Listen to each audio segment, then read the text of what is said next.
Today, let's understand the Epstein files in the simplest way possible.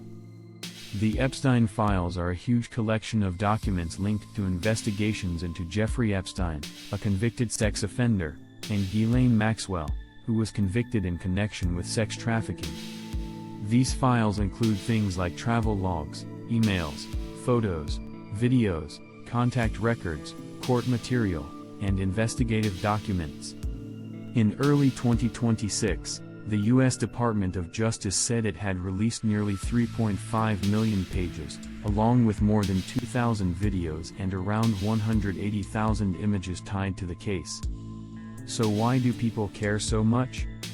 Because many believe these documents may show how Epstein built connections with powerful and wealthy people, how he operated for years, and whether institutions failed to stop him earlier. But here is the most important thing to understand: if someone's name appears in a contact book, flight record, email, or photo, that alone does not mean they committed a crime. Major news coverage has repeatedly warned people not to confuse being mentioned in the files with proof of guilt. That is why this topic creates so much confusion online. Some people treat every name as a scandal, while journalists and investigators say the real task is to separate facts, context, and evidence from speculation. Another big issue is transparency.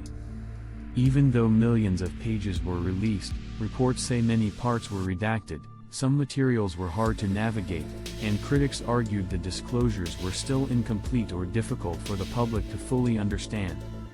At the center of all this should be the victims.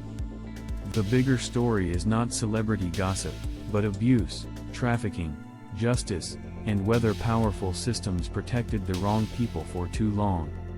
So, in one line, the Epstein files are not just about famous names. They are about understanding a criminal network, the failures around it, and the ongoing public demand for truth and accountability. If you're making a YouTube video, keep your focus on verified facts, avoid unproven accusations, and explain clearly that being named in documents is not the same as being found guilty.